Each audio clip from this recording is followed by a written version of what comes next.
One of my very nice clients is a cruise line, a very high-end cruise line, Crystal Cruises. And me and the fellows from my office went to go set up. Set up meaning we went to go organize a whole display that we're going to have for what's called a trunk show, which is a 2 to 3 week event normally. And we set the whole thing up. We take millions of dollars worth of jewelry and we organize the shops, and we spend all day there basically. And we go to lunch in the meantime while we're organizing this whole thing, and I'm with Josiane, who's my office manager, and another fellow from our office who is in charge of production, and I'm giving him a small tour of the ship, and the next thing I know, I hear this, "Hubert!" And I look around, and sure enough, there's one of my clients and a friend who I've known now a couple of years, great guy. And he says, "Hey, how are you? You're here on this cruise?" And he says, "Well, I will be. This is the beginning of the World Cruise, which is a major event." And he said, "So glad you're going to be here." He had told me right off the bat, "I love you to death. I think you're a great guy, but there's no way I'm spending any money. And it's just not in the cards. The economy is this, and I have money, but I have a lot less of it. I still have money, but I have less." I said, "You don't have to worry. I'm not here to sell you anything. I'm just here to do what I do, and if you care to look, and if you'd ever want anything, that's what I'm here for." He says, Sure. Anything, be that as it may, I never am one to try to sell something to people. If they want something, I'm here. And if not, fine. But to make a long story short, one day they come into my shop, and I was just happy to see him. They were happy to come in and take a look. And so he says to me, "What do you have that's really beautiful for these beautiful girls?" He's with his girlfriend and a friend, the girlfriend's friend. And I said, "Well, I have this, I have that." I start showing him things, and pretty soon the girls are all decked out. They have a necklace, earrings, a matching bracelet. The other one has the earrings, a matching bracelet, another ring. And the girls look fantastic. It was a formal evening. Everybody was in tuxedos, and I'm in the tuxedo. He's in a tuxedo. The ladies are in beautiful gowns, and everybody looks great. And he goes, "Hubert, why don't you join us for dinner?" I said, "Sure, I'd love to." And so and he says, "Do you mind if they wear what they're wearing?" Of course not, no problem. I wasn't looking to sell it to him. We're just going to dinner. And so we go to dinner, and we start having some wine, and this fellow loves fine wines, and we're having a beautiful meal, and a little bit of this and a little bit of that. And pretty soon he says, "Hubert, now, just hypothetically, how much is all this stuff?" And I said, "I really don't know. I haven't looked at all the tags. I just kind of draped it on them because it suited their dresses."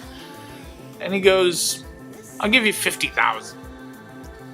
And I said, and I knew off the top of my head that roughly we're probably closer to 250,000 than to 50. So I said, "Thank you very much, but that's very generous, but let's just have dinner and forget about it." So as the night wore on, every once in a while, I'd get this, "I'll give you 80,000. And it kept going and going and going. And I just thought, I love this guy, but there's no way we're ever going to make a deal. We went from dinner, we went to a cocktail party, we went to a show. And in the middle of the show, there's some entertainer coming on, and I hear this voice, "I give you 110,000. And I'm just laughing. But I'm thinking, obviously, there's no way we're going to make a deal. So sure enough, after the show, we go to a bar, and we go have a nightcap. As we're having a nightcap, I hear this little voice, and I give you 120 something. And I look at him and I say, even if we did make a deal, and I'm not saying that I could make a deal for this, but even if we could, I don't think you'd ever remember tomorrow that we made a deal. Of course I would. So this goes on and on and on. Finally, he makes me a price that he says, "This is my final deal." And I jokingly say to him, "Is that your final offer?" And he says, "Yeah." And he says, "Take it today, because tomorrow I might give you 5 cents on the dollar on this deal." I started thinking, and then at that point I really realized that, all joking aside, he actually wanted to buy all these things. So I made a rough calculation, and I hoped that I wasn't too wrong. And I looked at him and I said, "Listen, we'll do this. You write down a number that you're comfortable with, and if you're still comfortable with it tomorrow or the next day, then we'll discuss it." So sure enough, we write down a number on the napkin at the bar. And a couple people next to us are looking at it like, what are these two doing? And so things go on, and that night they go off, they go to bed, and I completely forget about it. Next day, I don't see this fellow at all. Following day, there's another formal cocktail evening party. We run into each other, and he goes, "Hi." I go, "Hello." And next thing I know, after a small awkward moment there, he goes, "Do we have a deal?" And I look at him and I say, "I don't know.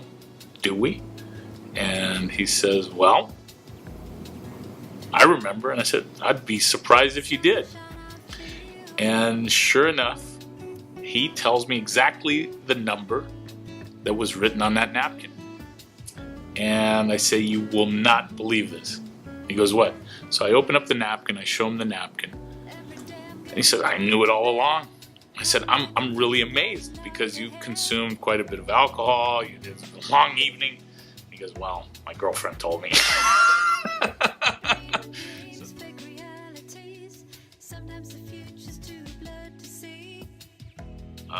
Part of what keeps me going is that every time I meet somebody new that likes what it is that we do, because when I say we, it's like it's a whole team that I have that works with me that actually helps put this together.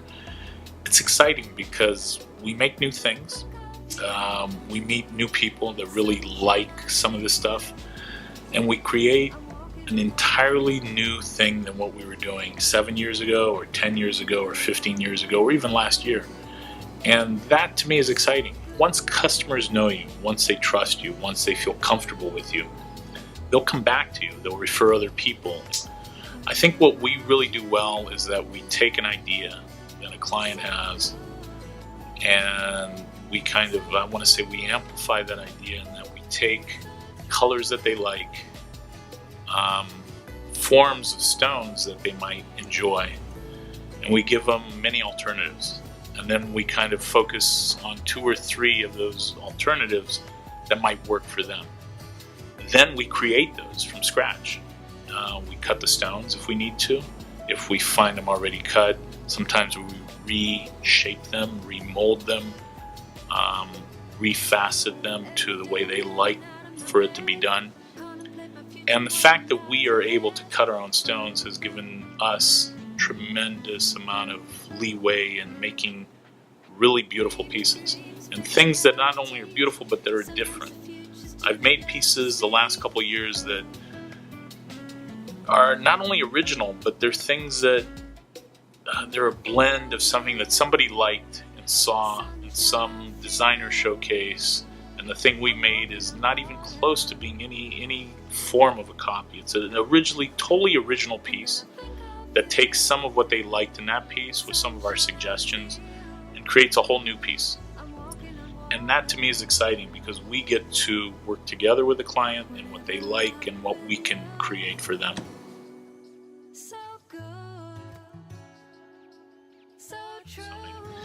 These are rough tourmalines that have been only tumbled and slightly polished. Now what that means is they have not been faceted. So this is basically from a large amount of rough that we've cut into other gems. We've made a nice necklace. And these are kind of the stones that we weren't sure what to do with. But then I started looking at it together with some of the other people in my office, and we said, well, what if we create a necklace like this? Now this is just the initial rough kind of maybe layout. We still might change it tremendously from here, we may not. But in between we have to figure out what we're going to put as links in between each stone, how we're going to dress it up, whether it's going to be very casual and just very little metal, very little diamonds, or a little dressier with some diamonds around. And obviously this isn't for everybody, but this is something different. It's not something common, and it's totally made in-house. This is, again, same type of idea. Something that is not your everyday piece. It's not going to be for everybody. It's one of the fellows that works with me here thought his inspiration of putting this type of layout when he brought it to me together was the Flintstones, you know? So, but I took the concept, I liked the concept of how it looks, and I started drawing little lines in here of where I visualize us putting diamonds. And I could see this piece on somebody in a nice evening dress, in red or black, with something that would be beautiful. And it could be very, very showy. It could be something way outlandish, or it could be worn with just jeans and a simple top. Now this obviously still has a long ways to go, but this is just how we start with an idea. We put some of the stones, we arrange them, we play with them, and then we start doing what we're going to do around. This to me is part of what's fun about what I do. You can make literally anything. And now this is done with tourmalines, much like the last ones that I showed you, but these have been faceted. They've been dressed up in gold. They've been dressed up with links in between. As you can see, the links in between them that contain diamond, they contain ruby, and we've done enameling in between. So it's a much more formal, dressy piece. And the bottom, at the very last stone down here, has an additional linkage that you can put on either here or here that would drop another 30-40 karat stone, making it a very formal piece. So we can go from something very casual to something very dressy, and that's also part of what we do that I think it's a lot of fun. It's not too many people that can do this within our industry and can make whatever they want. Some people get very specialized. I think we have a very wide range.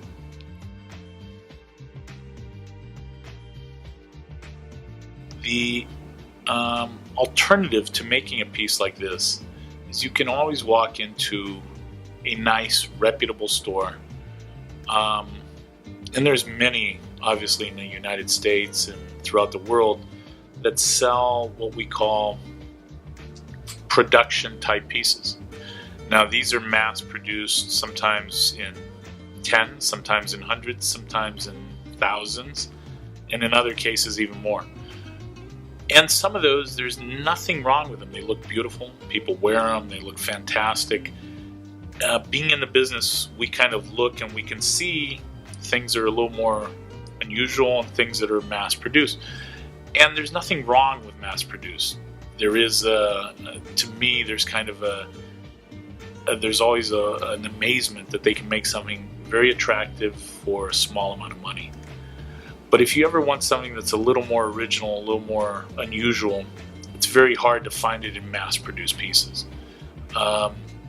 And you can see that because of the effort that it takes to find some of these stones when they're unique and singular. Mass-produced pieces require calibrated stones, stones that can be cut into millimeter sizes that are like 10 by 12, 8 by 10, and they require vastly reproducible stones.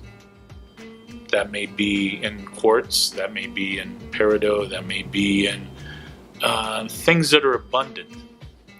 And what's neat about one-of-a-kind, or let's say a few-of-a-kind type pieces, are that these stones you hardly ever find more than a couple that really are the right color, the right shape, the right size. That's what's really interesting about creating some of the things that we do. We had a client that one time went to a mine in Southern California and told his wife, "Honey, I'm going this weekend. I'm going mining with my friends." And she said, "Oh, great, fantastic. Why don't you bring me back a beautiful, beautiful piece so we can make a beautiful ring?"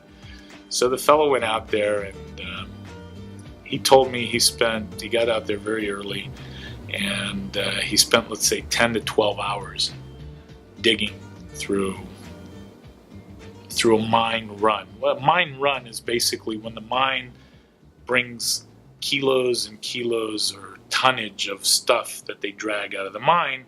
They then spread it out over quite a big pit.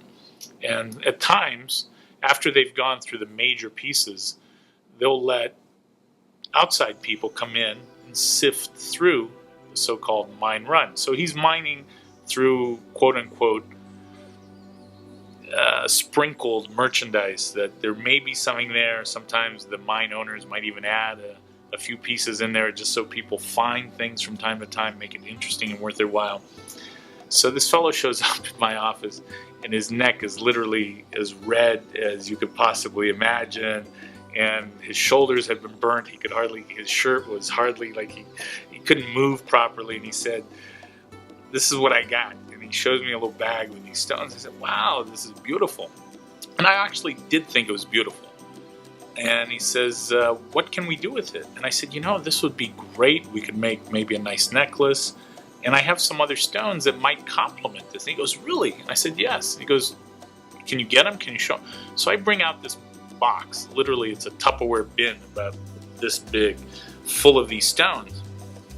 And I put them on the table, and I said, "We could pick from here." And I just saw his face just drop. And he said, "You mean you have all of that? I got 2 pieces. And I spent 8 hours, and I got totally sunburnt, and I paid money to do this." He goes, "Well, you mean you have it right here?" And I said, "Well, yeah, I mean, this is what I do." And I suggested to him next time he wanted, if he wanted to, he could come into my office, have a cocktail, relax, and he could sift through the box. It wouldn't cost him anything. I would just arrange the stones for him after he was done. He just started laughing. He busted up, and he thought, my wife was right.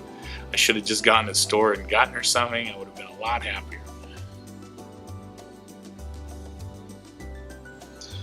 I had this ring previously, the same stone, essentially the same look, and I think the other stone was maybe a carat larger. Visibly, you can't tell the difference. But let's just say I had this ring and I was playing poker on the Crystal Serenity, I believe, or the Crystal Symphony, excuse me. And I'm sitting there at the poker table and having a great time. And next thing I know, a lady grabs my hand and says, moves it over and puts it on the middle of the table and said, "May I see your ring?" She had already grabbed my hand. I said, "Of course." And she says, "Wow, that's a ring." So then she proceeds to look over at her husband, who's sitting 3 or 2 seats over, and she says, "Honey, that's a ring. You need a ring like that." And, she could not stop talking about the ring. And I just laughed, and I thought, and she says, "What do you do?" And I said, "Well, I'm the designer on board, and actually they're featuring my items throughout this cruise." And she goes, "Really?" And she, all of a sudden, big smile on her face. So we continued to play poker a little while, and sure enough, 2 days go by, and I see this petite woman who's actually not that tall, and whose husband is probably a 6'2", 6'3" gentleman, big imposing guy. But she walked him in that store, and she says, "Honey, you need a ring like that." And he says, "Listen, it's our 40th anniversary. I would love to get you whatever you, that's why we're here. We're taking this cruise. I want to get you something nice. Tell me whatever you like. I don't need a ring." She looked at him, looked at me, and she looked back at him. She says, "If you don't get that ring, you're never going to ever buy me another piece of jewelry again." And she just walked out of the store. And she left this poor guy kind of looking at himself, scratching his head, looking at me. And he just turned to me, and I could tell he was feeling hopeless. He was saying, "Just be nice." "How much is it?" "It's a crystal beryl. It's a cat's eye crystal beryl. It's something very rare, very unusual." And I said, "Listen, you're a very nice gentleman. I'm not trying to take advantage of you. It happens, unfortunately, to be a very expensive piece." And he says, "I wouldn't have imagined otherwise." So she walks back in, and she says, "Are you guys good?" And we said, "Yes, we're good." So she says, "When can he have his ring?" And I said, "Well, listen, I will go back to my office. I'm going to find a stone just like this, and I'm going to make you a ring that's as beautiful as mine. She looks at me and she says, excuse me? I want that ring. I want that stone, and I want it for him. That's the whole purpose. So then all of a sudden I said, okay, I understand. So obviously my ring was sold to him. And I just went back. I redid the mounting in his size, and it was that stone. So then I had to find another stone for me. As much fun as you can have in jewelry, I think this lady is having. She has citrines. She has fire opals. She has some of the most interesting tourmalines I've ever cut for her. I made her a necklace that goes entirely out of different colors in all different gemstones, of garnets to... So if you think of a gemstone, she has it. Same client brings to me one day a wooden skull. And I'm wondering where this came from. I had no clue. But she says, you know, my daughter collects these. And they're the goofiest things in the world, but what if we made something for her? I said, okay. So this thing is a skull made out of wood. And I think it came from Bali. And probably cost $2 or $5 each wooden skull that she collected. I don't know. So we took one of these and we put rubies in the eyes. We put diamonds around the forehead. And there was a crack in the forehead of the wooden skull. And out of there, I think there was a diamond line coming out of the crack. And out of this thing, we wrapped it in gold. The whole skull was wrapped in gold. And we made a really interesting ring out of this wooden skull with rubies, diamonds, and then we made a bracelet to go with it with more skulls. And we made a whole set out of these skulls. And the lady probably spent, I don't remember exactly, but let's say $4,000 or $5,000 out of these $8 worth of wooden skull. But it's something different, and it's something that you can look all over the world. You're not going to find another one, and it's completely original. And I know her daughter was thrilled. I can think of certain sales that were a little easier and certain ones that were a little more difficult. One of the ones that I couldn't quite understand why it was hard to make the sale, because the gentleman who was in charge of saying yes or no was completely for it. His wife loved the jewelry, and but she wasn't sure, and I couldn't figure out why. Now, she happened to like red, and she happened to like something a little larger. And if you buy a large red ruby, I can't get around this, they're just expensive. So finally she comes back into the room and she's trying it, and I could see there was some doubt in her face. And I looked at her and I said, what's bothering you?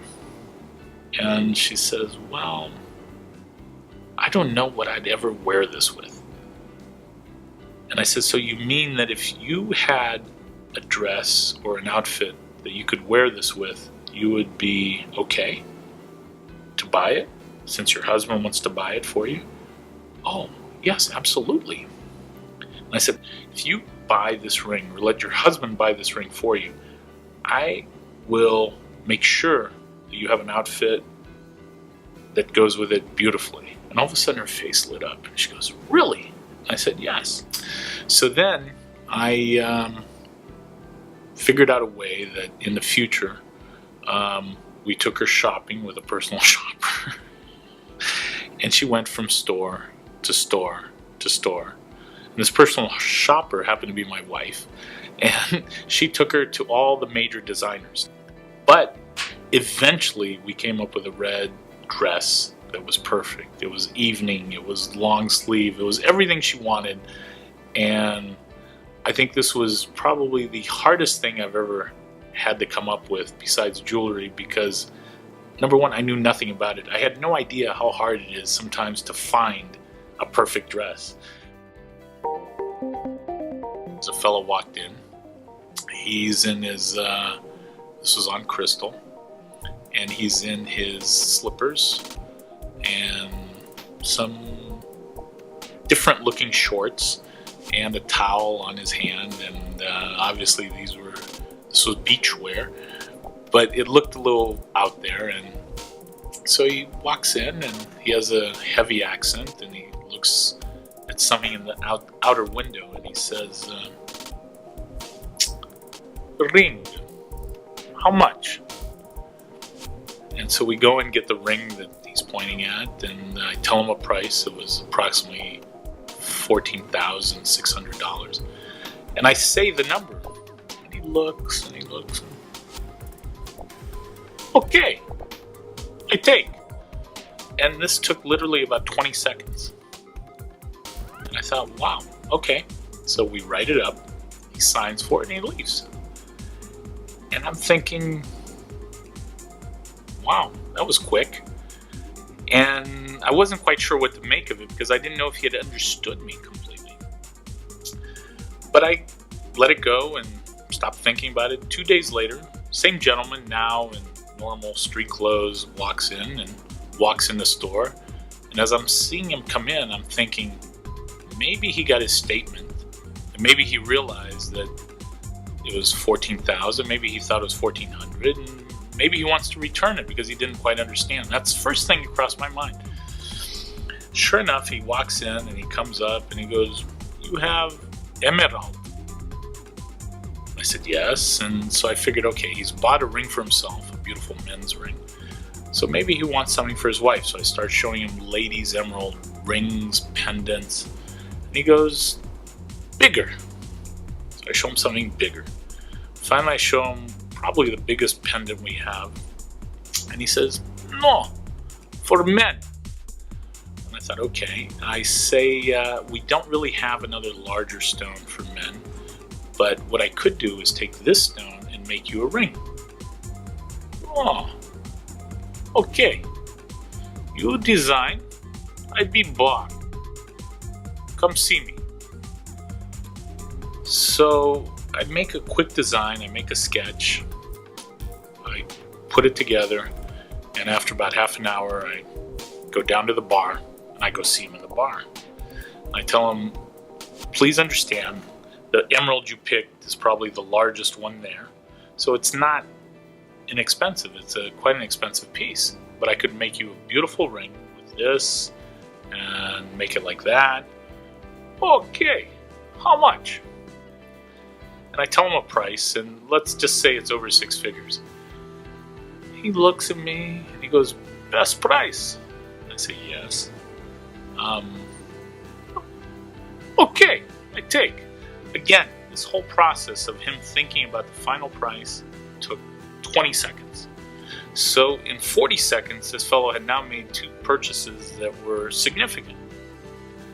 And I'm like, wow, this is, So he signs the check and off we go.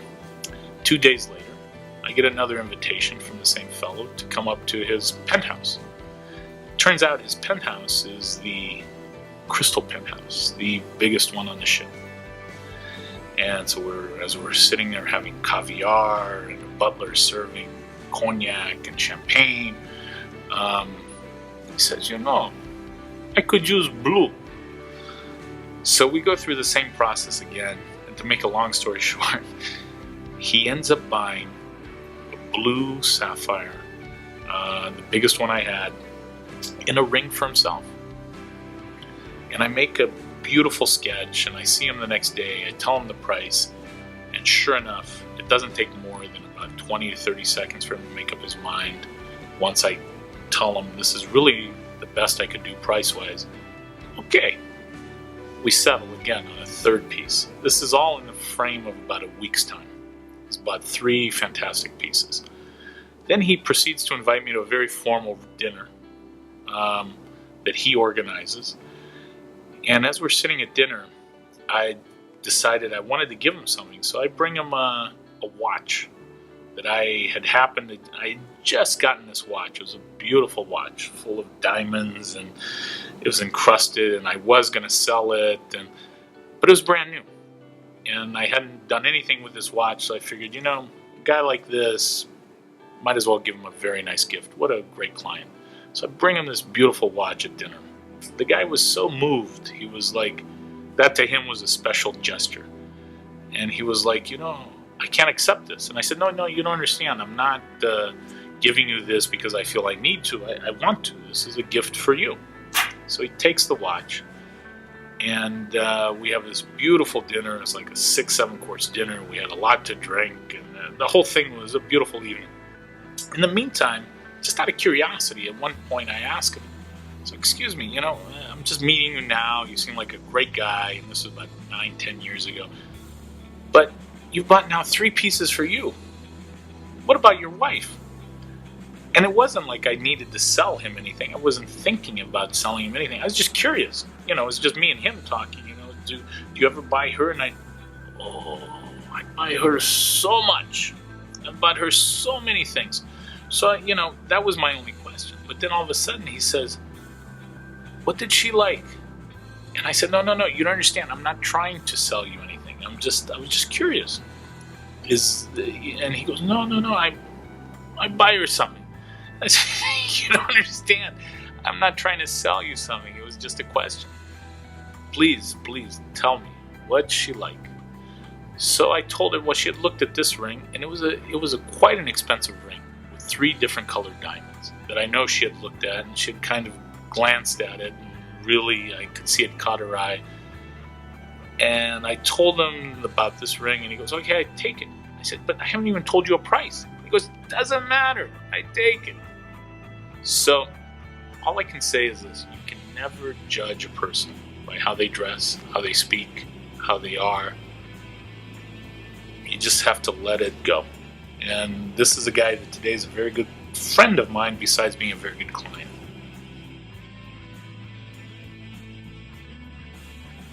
Years ago, we got a thank you card, and I had no idea who it came from until we looked it up and we saw that this was from a lady that had done business with me for years, and she had come to a lot of shows in the East Coast that I do. And she had bought a very nice piece from me years ago. So I get this letter, and I'm reading it, and it's a little thank you card, and it says basically, I'll just read you a couple of excerpts. This winter, in between moves, I was staying in my cottage on the Potomac River. There, on one of the few cold days, I was heating up the house with a fireplace. Upon putting some logs in, I heard a metal sound. Looked around, saw nothing unusual. The fire blazed up, warming up the house. As I continued to feed it the night, it just ran out. By morning, only embers remained. In the morning, I went to the dresser. I put on the ring that you designed and made specially for me, and it was missing. In panic, I went straight to the fireplace and started cleaning away the ashes, expecting to find melted gold and an Alaskan-type nugget, nothing but pieces of maybe a unique German garnet without diamonds. And I was surprised. It was there and perfectly whole, thanks to Hubert's good work. The reason I laugh is because I'm just happy she values this piece so much. Now, had it been Hubert or had it been somebody else, the piece might still have been there, because gems don't just disintegrate in a fire. But the fact that it was well built probably helped it keep together, and I am just thrilled that this lady still has her ring the way it was meant to be, the way it was from the beginning. And a letter like this, to me, is the most heartwarming thing I could receive, and it makes what I do feel that much more special.